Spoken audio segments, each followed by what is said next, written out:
Շնորհակալություն ազգային ժողովի հարգելի փոխնախագահ, հարգելի պատգամավորներ, սիրելի քաղաքացիներ։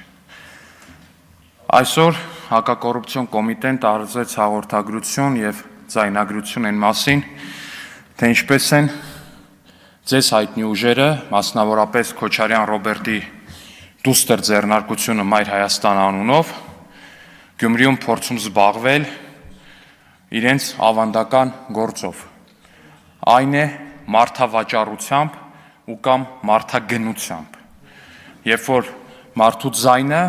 մարդու քվեն փորձում են գնել քեշով, փորձում են գնել բնամթերքով, դրանով իսկ նվաստացնելով մարդուն, ոչնչացնելով մարդու արժանապատվությունը, փորձելով ցույց տալ, որ մարդու քվեն, գյումրեցու քվեն իրենց համար ընդամենը ապրանք է, որը կարելի է գնել քեշով։ Ու այդ ձայնագրությունները լսած ցանկացած մարդ, ես վստահ եմ, որ ֆիքսել է հետևյալ արտահայտությունը, այնպիսի մարդիկ են պետք, որ իրանց համար կապ չունի թե ով է։ Կարևորը որ փողը լինի։ Այս մարդկանց հիմնական ընկալումը, այս մարդկանց երազանքներում բնակչության մեծամասնությունը, Էտենա, երբ որ բնակչության մեծամասնությունը այն մարդիկ են, որ իրանց համար կապ չունի թե ով լինի, կարևորը փողը լինի։ Ու այս սկզբունքով տասնյակ տարիներ Հայաստանի Հանրապետությունը կառավարած ուժերը, մարդավաճառության մաստեր կլասներ Հայաստանի Հանրապետությունում ցուցադրած ուժերը որոշել են, որ հիմա էլ 2018-ի հեղափոխությունից հետո էլ իրանք կարող են Հայաստանում զբաղվել մարդավաճառությամբ։ Կարող են գնել մարդուն, կարող են գնել մարդու քվեն, կարող են քեշով վճարել,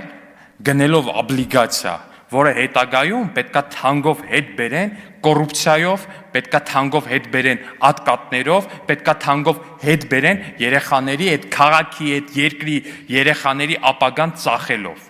Հայրենասիրության դասեր տվողները այդ հայրենիքի քաղաքացիներին ընդամենը քեշ են դիտարկում որպես։ Դիտարկում են որպես քայլող պոտենցիալ 5000 դրամ վեկալողներ, որպես պոտենցիալ 10000 դրամ վեկալողներ։ Լավ են, թեժ ընտրություններին կարող է գինը բարձրացնեն մինչև 20։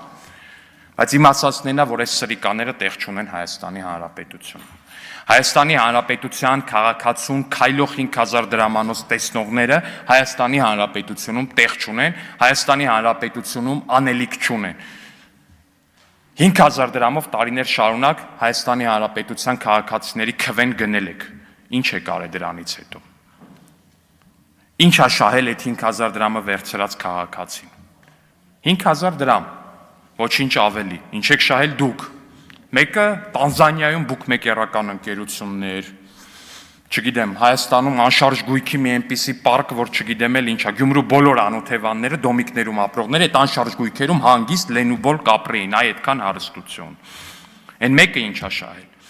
Փեսեն մի քանի միլիարդանոց ռադիոցանցի տերադարել, այդ 5000 դրամով, այդ ամեն ինչը իրանք ձեռք են բերել 5000 դրամով, հասկանում եք, 5000 դրամը տալով, իրանք հետո դարել են միլիարդատեր, որովհետև այդ 5000 դրամը տենց ֆյուչերսի մեջ ներդրում է, էլի սենց ասած իրանց ընկալմամբ, ժողովուրդ ջան։ 5000-ը ձեզ, միլիարդները մեզ, էս է եղել սկզբունքը, բայց այս մարդիկ լավ չեն հասկանում, որ Հայաստանի Հանրապետությունում այդ էջը արդեն վաղուց փակվել է։ Ու այս տրաֆիկինգի աստվածները պետք է իրանց տեղը լավ իմանան։ Ու ցանկացած մեկով կփորձի Հայաստանի Հանրապետության քաղաքացուն սակարկման առու վաճառքի առարկա դարձնել, այդ մեկը պատասխանա տալու օրենքի առաջ։ Միանշանակ է պատասխան տալու օրենքի առաջ, բայց եթե հանկարծ կա ինչ-որ մեկը այս դահլիճում ընդդիմադիր խմբակցություններից, ով ամեն դեպքում կորոշի, որ Հայաստանի Հանրապետությունում ամեն դեպքում ձայնը պետք է դառնա վաճառքի առարկա, այս 5000 դրամը թողում եմ ստեղ, թող իմանա, որ մենակ իր ձայնն է վաճառվելու։